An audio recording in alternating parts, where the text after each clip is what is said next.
DJs. Och Beastie Boys och Mouse on Mars, de har fastnat i hans lite naivt skeva elektropopvärld.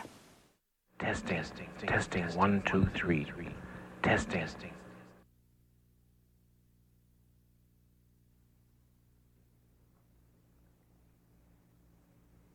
This is Bruce Haack.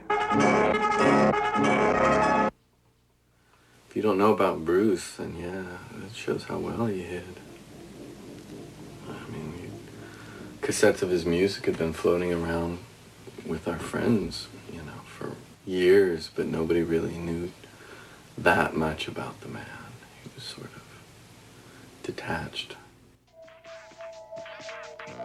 True American underground electronica from the soul, bathed in mildew.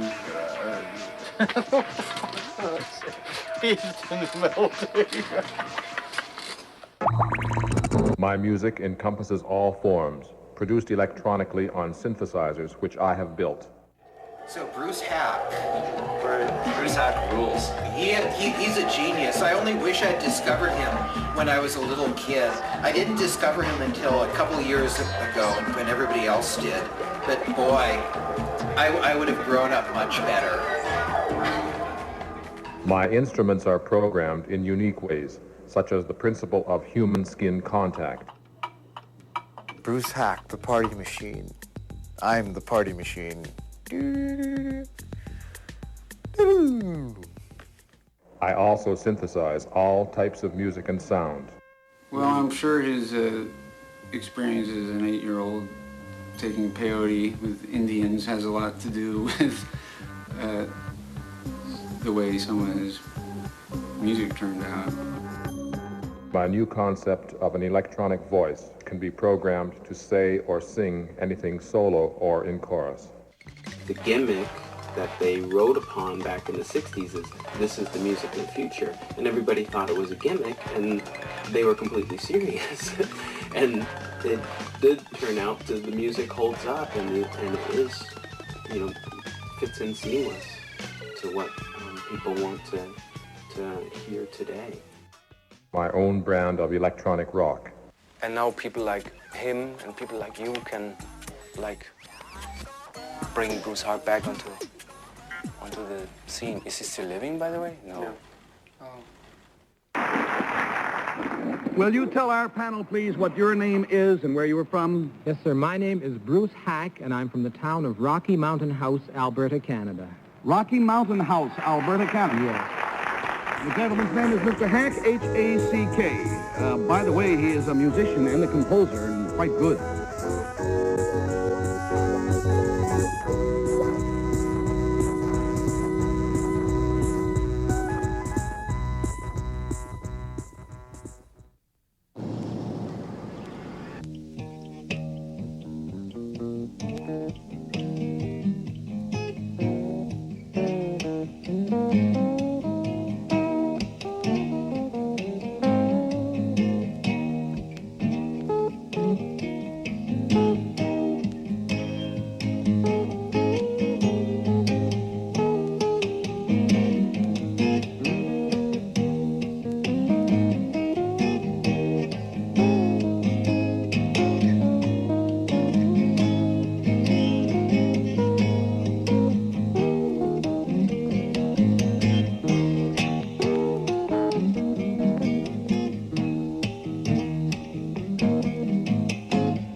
in the woods and practice daily and play the piano. I met Bruce at the Juilliard School the first day of school when we were waiting in the bursar's office to pay our bills. Bruce was on scholarship. He had a Canadian scholarship grant, and I had a partial scholarship. I was going there as a pianist. He was invited as a composer, and he was going to study with Vincent Persichetti. He was a rather well-known composer. Bruce, after meeting him, we became friends immediately. He didn't look like the typical, I thought, Juilliard, what I expected, nerd or whatever, or musician.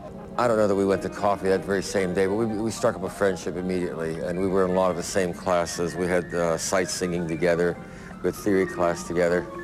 It's interesting that we developed this long-range relationship because we were so unlike each other. Bruce was cosmic and creative. I see myself, I was a trained pianist from the age of 5. Bruce was not a strong person. He was a dependent person. He couldn't go anywhere by himself as far as appointments or anything that related to his musical work, except for the dance company, which he did a lot of. Through the Juilliard Placement Bureau, he was telephoned, and he started working with dance teachers. He was an amazing pianist, self-taught improviser. During the work that he did in electronics, and he was always doing that, Bruce also composed a number of works for piano, but he hated notating. Notating was drudgery. So in a way, Bruce needed to create and perform his own music. It got to that. I would say partially because of bad experiences with performances of his works. Just as an aside, he would say to me, for instance, when I would practice, why would you have to practice to play the piece? Just play it, you know, it was just do it. It's interesting to relate to Bruce Haack as a solo artist. Like, I would think of a person like that being in a room alone, but yet being in a room with these machines and having these machines be your friends. The keyboards are very temperamental, and they have personalities. And as long as I'm kind to them, then they're kind to me.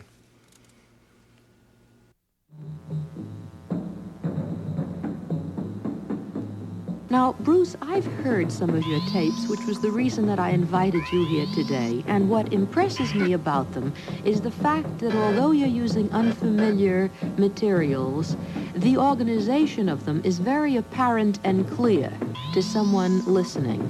Now, are you aware of the fact that you're organizing your material very logically? Yes, to a certain extent. It is something that you absorb as it's you go almost along. A taste for order. It is a taste that you have almost subconsciously.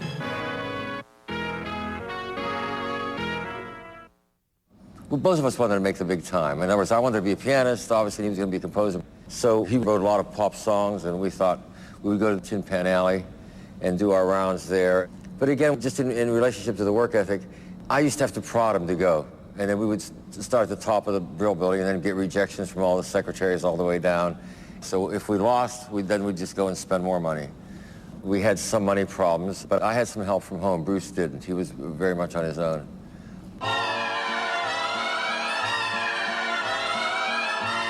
Our first pop song success was with Teresa Brewer. A friend of a friend gave us an in that we could actually see the publisher. In this case, the publisher was her husband. And we went to the studios when she did those, and I remember she did 4 songs in one session. She was wonderful, she was delightful, and she was a real trooper. But unbeknownst to us, they were both B-sides.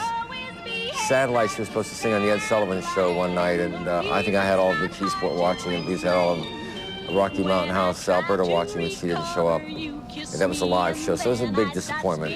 That was one of the many, many so near and yet so far type of things. Part of the problem there was that he was not a performing artist. In other words, he couldn't get out. This was all behind-the-scenes operation.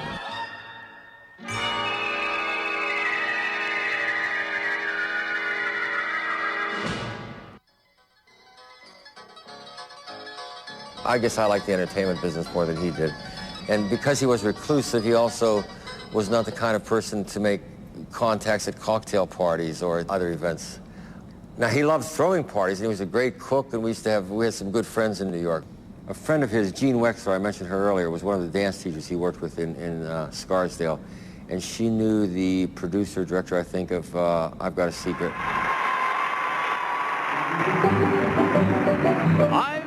secret. His secret, obviously, was that he was going to play people.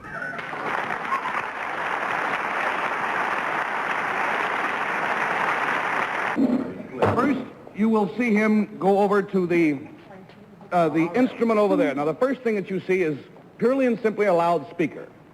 Now, what have you in your hand, sir? I am holding a bracelet, actually. I'm going to use it as a contact, as an electrode to my arm. Now, this is just a dime store piece of costume jewelry. So, the bracelet goes on his bare arm, and attached to the bracelet is a piece of wire which goes to a black box which is behind the speaker, which is what, sir? Well, that is an electrical unit back there. It's working on batteries. There's absolutely no danger, no shock, no unpleasantness. Now, then there's a wire that goes from, another wire that goes from the black box to Mr. Pandell. How is the wire attached to Mr. Pandell? The wire is, well, it's attached to Mr. Pandell is sitting on a piece of aluminum foil, so that's... which is inside his clothing. Yeah. So here you have a broken electrical circuit. The circuit will not be completed until Mr. Haack touches Mr. Pandell. The thing that was astounding and wild about the Dermatron was, it was, and the People Odeon, was it was a piece of equipment designed by him where he could actually touch people to create music, which was totally taboo, and like, you know, like especially in America, people generally don't like to be touched and made too close of a contact with. And you know, the theremin was like pretty representational of keeping a distance with something, where this freaky device of Bruce's kind of like forced people to participate in the musical sense and be a part of it, and there was a certain amount of thrill in it, which was, you know, kind of sexual in a way.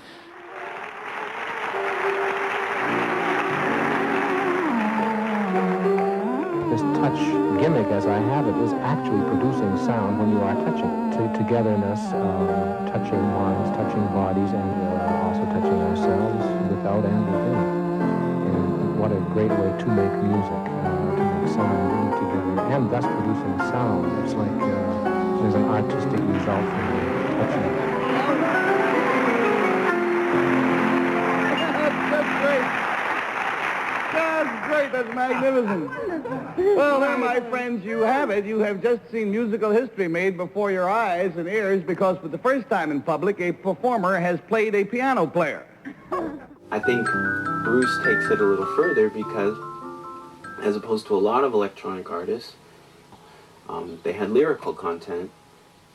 You know, the electronic funky jams that they created brought it to this great level, and then when the lyrics took off and worked, and the stories worked, it just blows it out the roof because you're imparting knowledge. And you know, the electronic and the music is really just to open up people's mind and get them in that space where they can learn something. And if you put in a beautiful story or a beautiful idea, like they did, Bruce and Esther did, then you got them, and you can take it further, and it gives a purpose to why you even did the jam in the first place.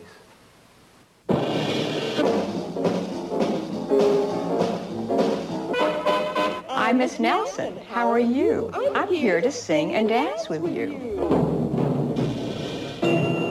Bruce and I were kindred spirits from the start, although later on he admitted that he was scared of me at the beginning. It's because I'm a strong teacher.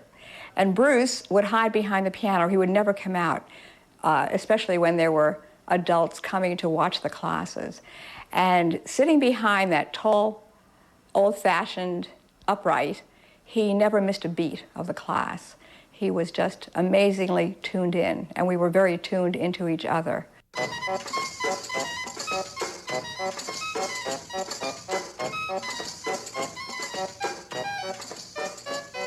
Now it's time to shake your belly and wiggle it like a bowl of jelly.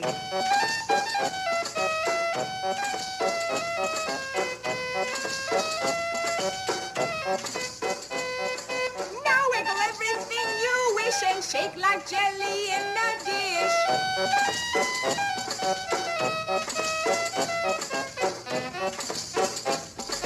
Bruce was a complete Renaissance man.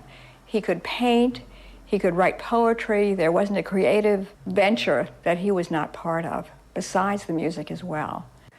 When my younger daughter, Risa, was probably 4 or 5, she said to Bruce, "Bruce, how come you can play this such beautiful music?" And he answered her by saying, "Risa, how come you're so beautiful?" And she said, "Well, I just am." And he said, "And I just can." So I thought that was pretty lovely. Every time you help a friend to understand, or when you hold someone who's crying by the hand, every time you know your work is really done, means a lot to the world around, it means a lot to the sky and upside down.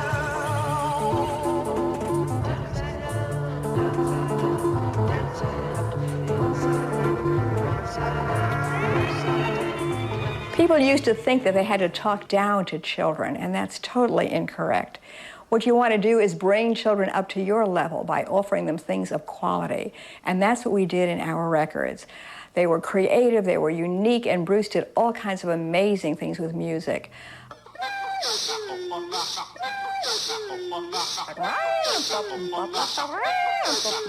A machine can be fun, but it never pretends and doesn't seem to want to be one of my friends. I like people better. Do you know why? Machines can't really laugh Or cry. When Bruce needed instruments, they never existed.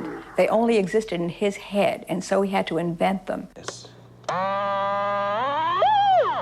You can put your hand up and down and do things with light. I can change with these switches. My goodness.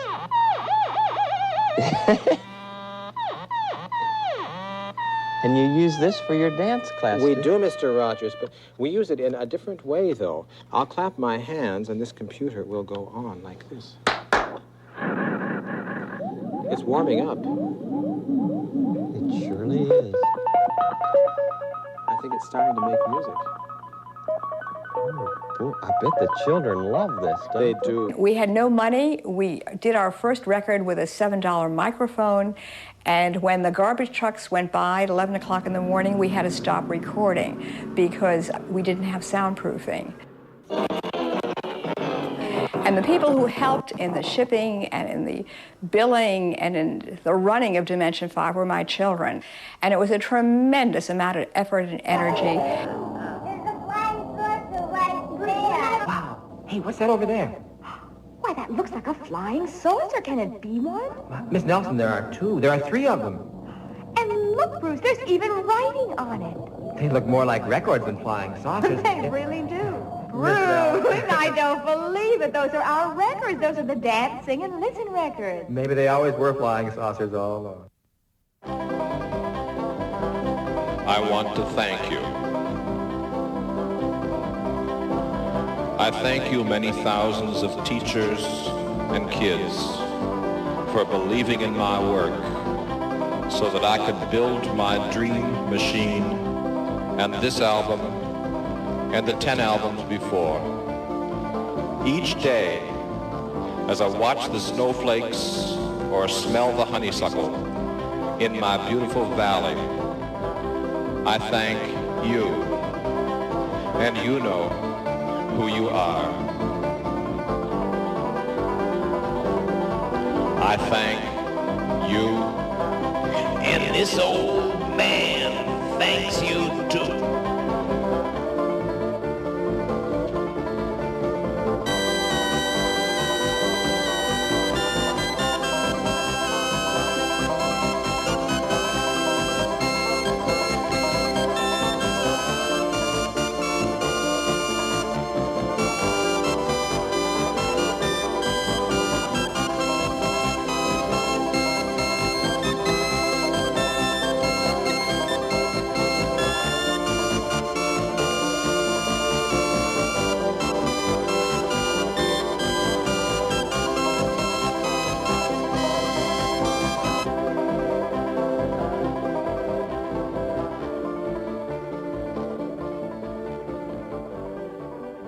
And somehow these records made their way into far corners of the world. And I have a whole file full of love letters from people everywhere. From Japan, there were some people who came in to watch me teach because they had seen my books, they had seen the records. From South Africa, from South America, just amazing. I can't imagine how they found us, but they certainly did.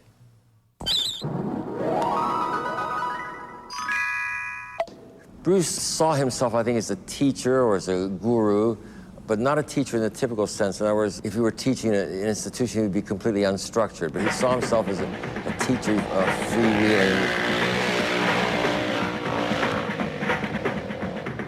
A motorcycle has 2 wheels and handlebars to steer it. It's fun to drive, and when you drive, everyone can hear it. Yeah. I love it, man. It's the greatest.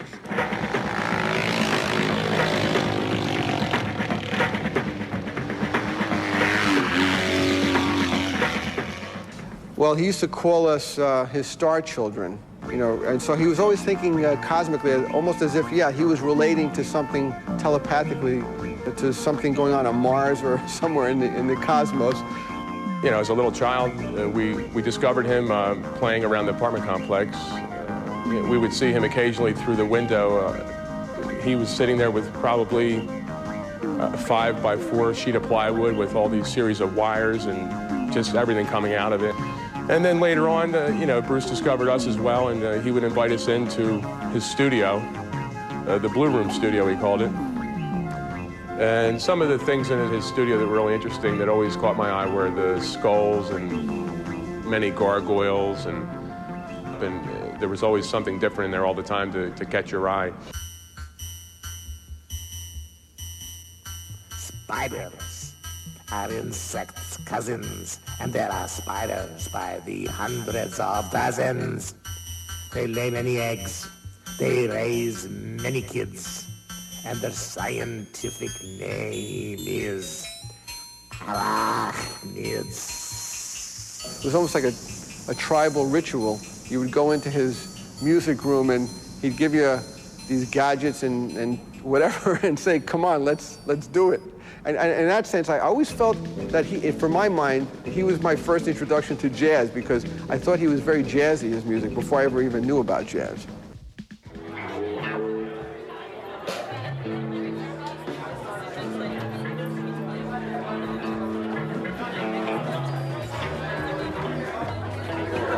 The thing that's cool about Bruce Haack is it's weird, but it also has a really good, like anybody can like it. The songs are really melodic. Yeah, it's melodically really good. So it has sort of the little kid spirit, and everyone loves the little kid spirit. You can get away with a lot if you have the little kid spirit. Yeah, it's just really fun. Fun is important. Without fun, why bother?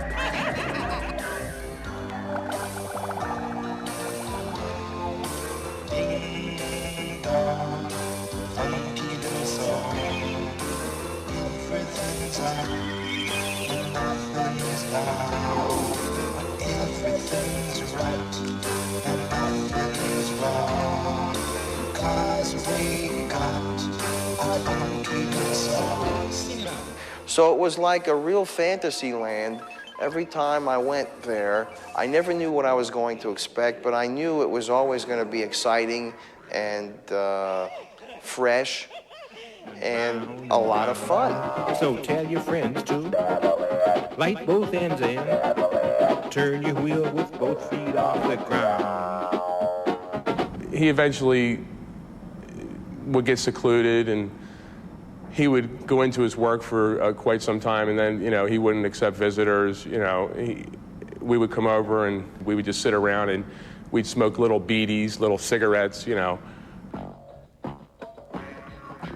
Now, somebody in your circle, take a puff from a peace pipe and pass it to a friend. That was all, the whole part of his decor, and he just accepted everything very easily. He didn't push anything on you, and he didn't take anything away from you. He just let you be who you were. And that was the best part about growing up as a child, especially with Bruce, because he was basically like a big kid.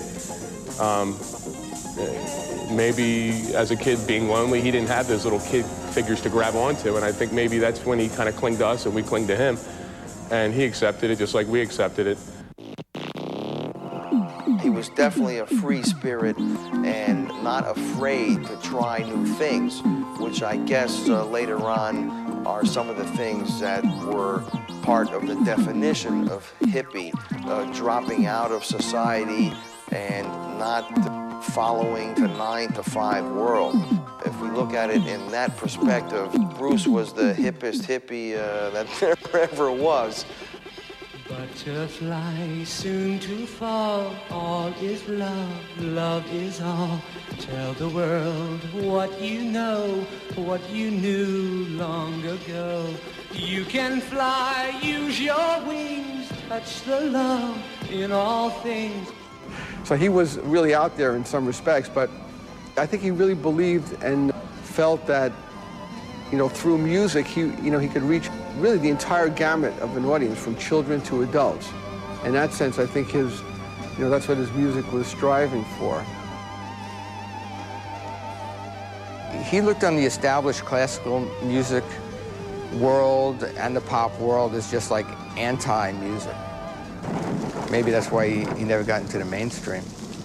To him, it was dwelling on Mozart and Beethoven, and all what we considered the great masters was something that was working against the evolution of music, which is an odd way to look at things, of course, because a lot of it is great music. But in a sense, maybe it does make sense to move ahead and just break away from the past.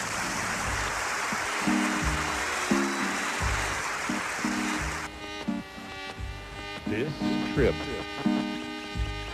reality, is mine if you let me be. I am love, and I am free. I am a child. Program me. It's just a normal thing these days to make music with electronic tools. And I like all these questions, like how important was Bruce Haack or Raymond Scott or Kraftwerk or Stockhausen, or I don't know. It's difficult to say, because also these people had like people coming before them and processing their work. It's just like, yeah, I don't know. These are like characters in a realm of a technical development that was just happening anyway. So if you talk about a certain creative approach that these people had, then maybe you could say Bruce Haack had a certain unique or certain special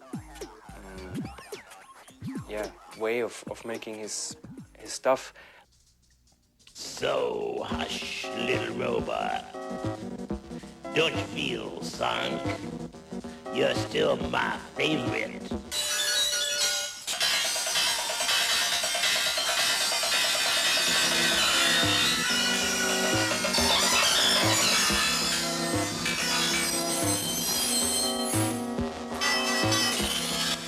Pile of junk. I don't have any training in selling, but I have such a great love for his work and for him as a person. When I met and heard Bruce's work, I wanted to find a commercial outlet that would be a viable audience for his work.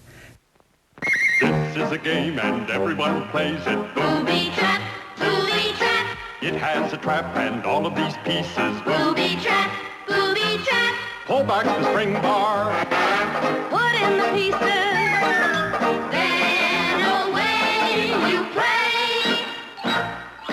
He did a lot of work that people would get thousands and maybe hundreds of thousands today, and just for him to get $500, it would be like pulling teeth to try to get the money. Bruce probably thought the way I handled things was so stupid. So whenever I'd send his work out, he'd tell Ted or somebody else who was in earshot, "Oh, Chris has a case of the sends again." Because I'd send things out in such volume that it was like a hit and miss. I mean, somebody had to respond.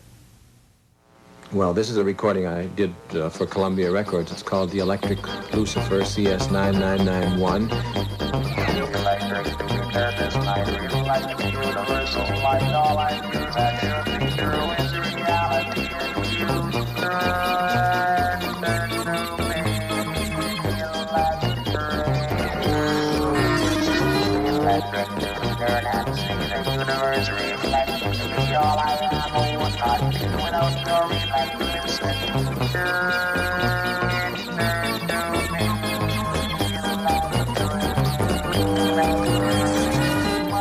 Bruce's music was a discovery. It was something that I stumbled across without any knowledge of it whatsoever. I picked up Electric Lucifer first and was just astounded. His music seemed to be so far beyond like artists that were kind of more doing it for like, hey, this is a Moog synthesizer. Bruce was building his own gear. I built the synthesizer myself, invented it, that I did the recording on. I'm also singing on the recording, with a little help from my friends. And, well, it's sort of making it in the underground and college scene in America. It's even the AM stations, top 40 stations, are starting to play bits of it too. It's kind of, it's a heavy album. I suppose it's classed as head rock, really.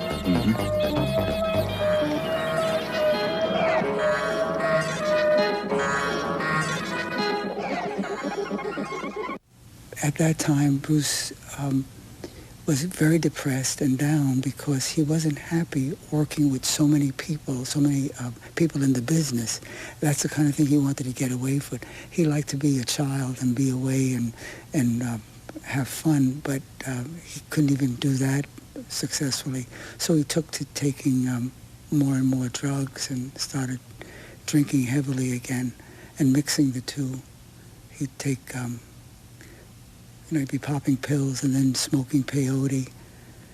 And he'd get the worst rot-gut whiskey you could imagine because it was cheaper. And he was getting sicker and sicker.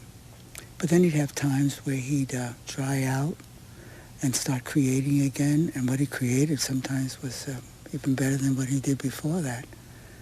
He was creating. And then some of the stuff started getting very, very dark and foreboding. And then he was creating a work called Hackula. And Hackula was his anger and rage at the industry of show business.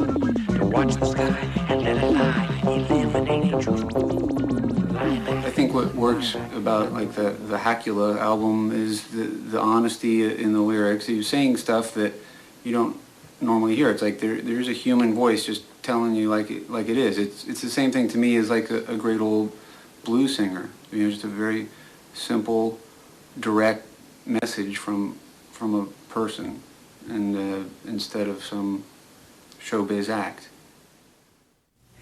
Hackula was very, very strong. And at Columbia, they said although it was a fine work, it wasn't something that they could put out because of its content. So Bruce did a watered-down version for Dimension 5 called Bite. It's an interesting work because it shows kids how to create their own electronic works.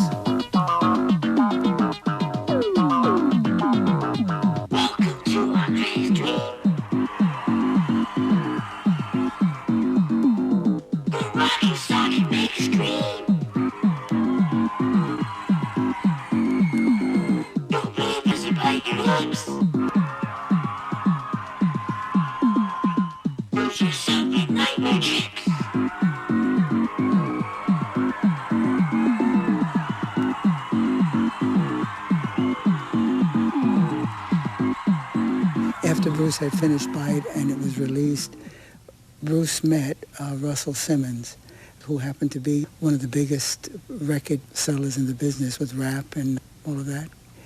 At their meeting, Russell found Bruce very spooky because of the atmosphere of his recording studio, and that's why he wanted to work with Bruce over in Philadelphia, where they produced a work called Party Machine, which is a lengthy dance, rap, electronic rock pop piece.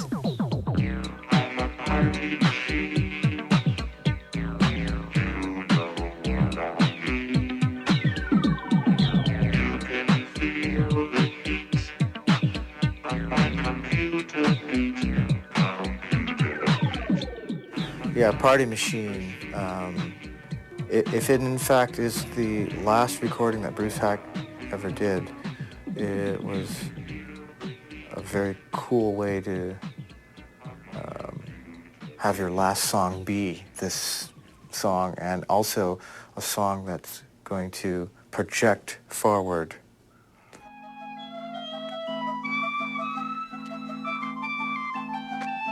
He said his work was in the air, and whoever was interested would participate in it, take what they needed from it or wanted, and that would be fine. He really didn't want fame or fortune. The need was in Ted, and myself, and other so-called normal people.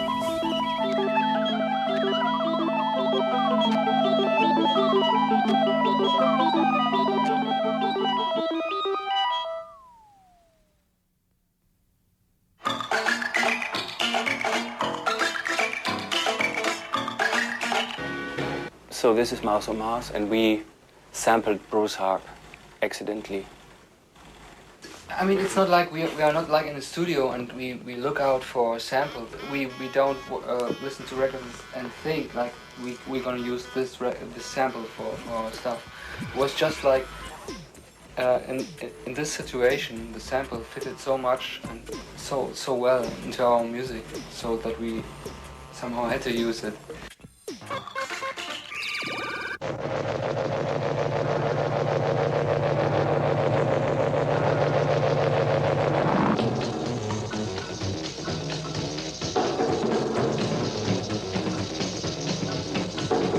Jesus is a-comin' on a saucer.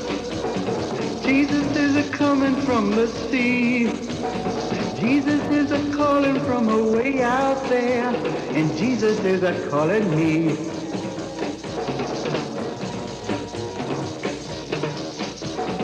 Just before the miracle awakens, you will see a flash of ruby light. Some will play a harp and some will play guitar, and some will just stay out of sight. Get together for to make him welcome. Try to pass the word around somehow. Listen to his signal that's a pulsing, 'cause Jesus is a-comin' now.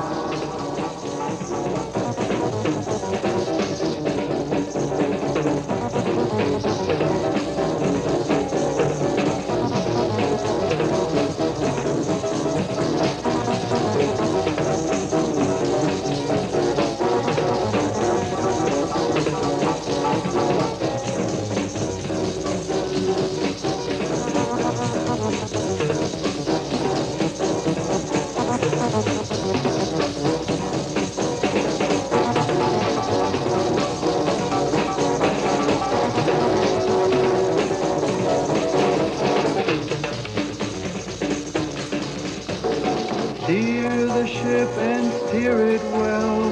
Let no one block the view.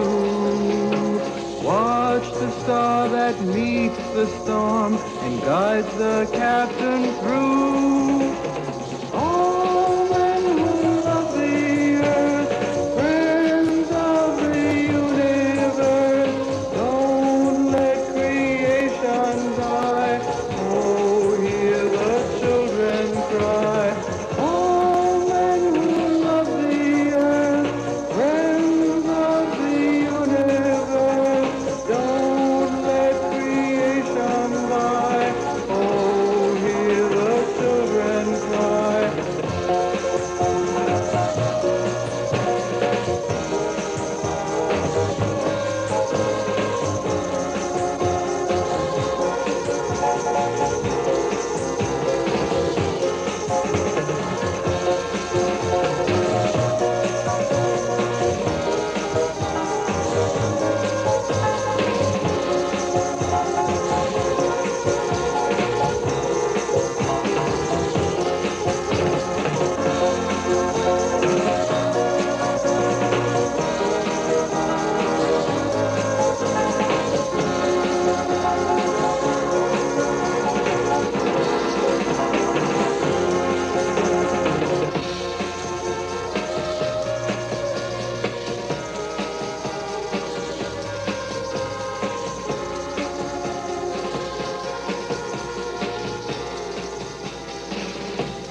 called Ted, and I think his mother-in-law said it's from California or it's from Hollywood or something, and Ted said, I've been waiting for this call for 10 years, and I said, I don't think I'm the call that you've been waiting for, but I am a call from California, and it all took off from there.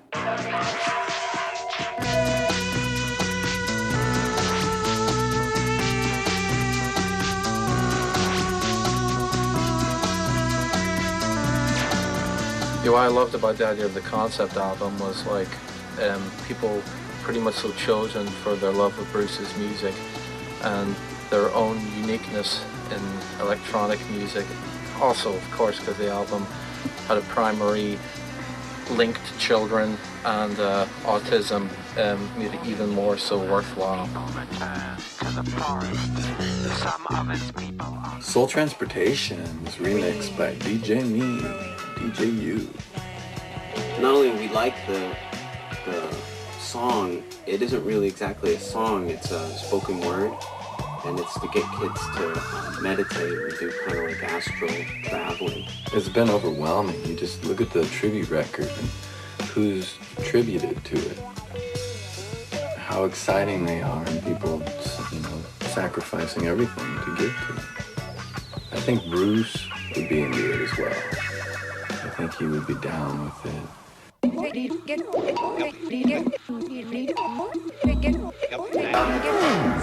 We're, I guess, on this document here because of the restructured job we did on a couple of Bruce Haack numbers. It was really something to do. It was more fun than it should have been.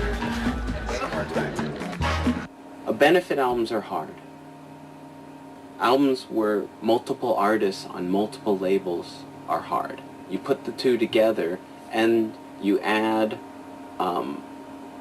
artist that's passed away, pulling all of his music out of the past and bringing it onto digital medium and transcribing the old tapes and separating them so people could sample them. And then the two people that are involved with the publishing and the master licensing aren't talking to each other. It just becomes, it's a hurdle. It's no, opening up a pack of chewing gum. When Ross approached me about doing a song for the Bruce Haack tribute record, he suggested maybe I do this, listen to the song Spiders, and I fell in love with the song, and I at this point, upon finishing it, I felt it to be an honor to be involved with Bruce Haack and be part of his life and be in there with his work. I'm not really sure how effective a lot of his records are actually as children's records. I don't know, but I would think some of them would really horrify children, which I guess I'm not helping by the version of the song I just did for the tribute album. It's kind of probably horrify children too. But I think it's just really great music for adults to listen to.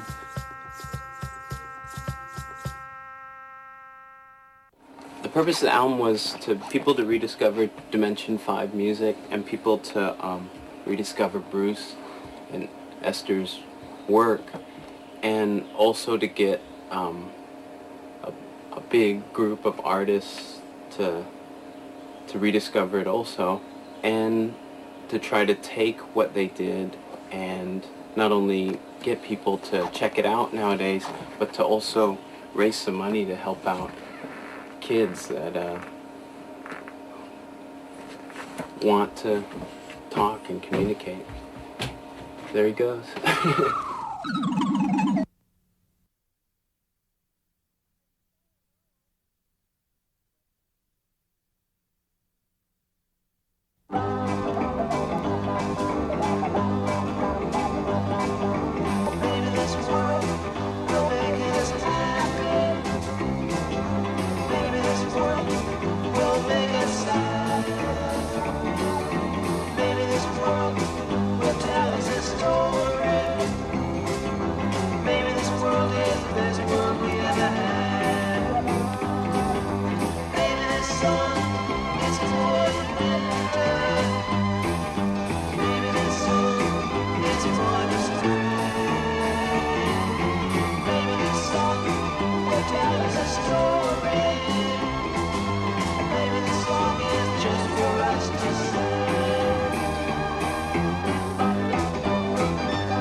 Mr. Haack?